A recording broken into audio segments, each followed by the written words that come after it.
African Union Communications Early Warning and Intelligence, commonly known as AUC3I, is an intelligence and security organization responsible for providing signals intelligence and information assurance to AU citizens, AU leadership, and AU armed forces. I'm Colonel A.C. Oguntoye, an infantry officer. I am responsible for leading infantry soldiers at all levels of command and combined armed forces during missions on the ground. This is today's briefing. On the progress of the special military operation on the 16th of September, 2023. In the period of 9 to 16 September 2023, the armed forces of the Russian Federation carried out 11 group strikes with long-range air and sea-based precision weapons, as well as unmanned aerial vehicles, against port infrastructure facilities, production and storage sites for unmanned boats, POL, ammunition, Western weaponry, and locations where armed forces of Ukraine personnel were stationed. As a result of the strikes, logistical support for the Ukrainian groups of troops operating in the Donetsk and Zaporizhzhia directions, supplies of Western-made weapons were disrupted, and a large arsenal of technical ammunition of the armed forces of Ukraine was destroyed. On September 11, 2023, the Russian aerospace forces launched a strike on the Dolzhentsivo airfield near Kryvyi Rog, Dnipropetrovsk region. The strike destroyed 2 MiG-29 fighters and 3 Su-25 ground attack aircraft of the Ukrainian Air Force, according to revised data. In Donetsk direction, the enemy did not abandon plans to capture Artyomovsk, Donetsk People's Republic, and continued to conduct assault operations by groups of the 28th, 93rd Mechanized, 80th Air Assault and 3rd Assault Brigades, unsuccessfully trying to dislodge Russian troops from Kleshchivka and Andriivka, Donetsk People's Republic.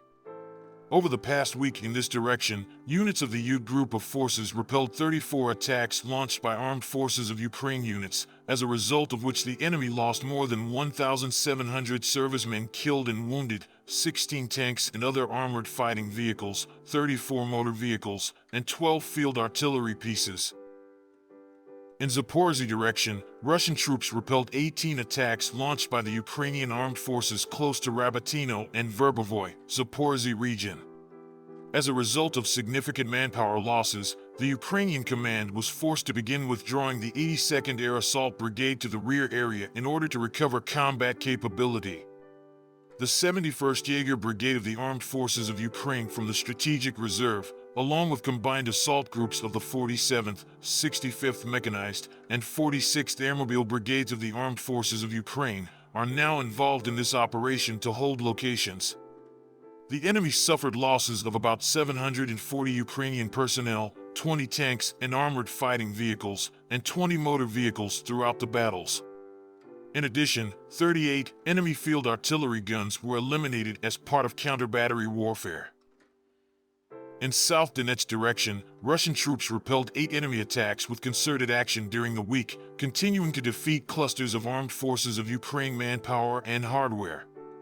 During interrogations, Ukrainian servicemen who voluntarily surrendered complained about the psychological condition and extremely low morale of the 36th and 38th Brigades of the Armed Forces of Ukraine Marines due to considerable losses in manpower.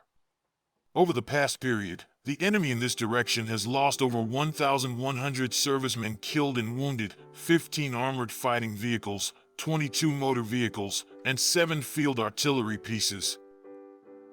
In Kupiansk direction, as a result of active operations, the units of the Zapad group of forces improved their tactical position in their areas of responsibility.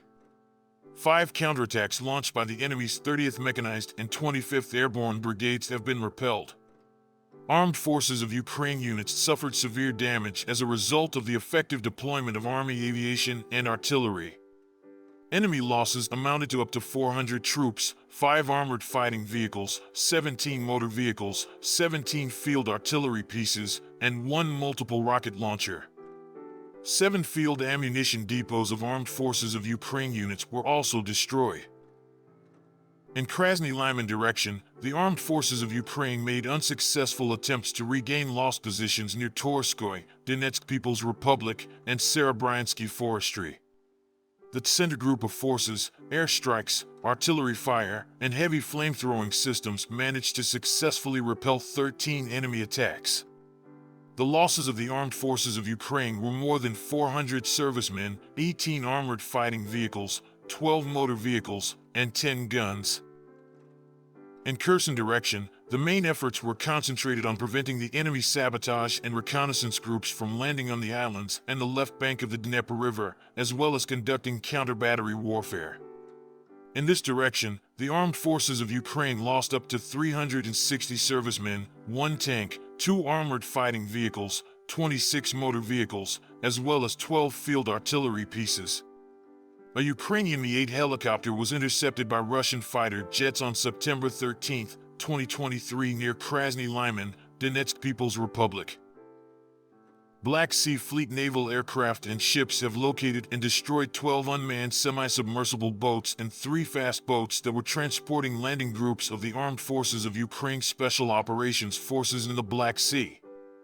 Air defense systems intercepted 19 HIMARS projectiles and shot down 270 Ukrainian unmanned aerial vehicles. In total, 472 airplanes and 249 helicopters, 6,810 unmanned aerial vehicles, 437 air defense missile systems, 11,881 tanks and other armored fighting vehicles, 1,150 combat vehicles equipped with MLRS, 6,403 field artillery cannons and mortars, as well as 13,035 units of special military equipment have been destroyed during the special military operation. Thank you so much for watching this video. We hope you found it useful and informative. If you have any questions, please leave them below and we'll get back to you as soon as possible.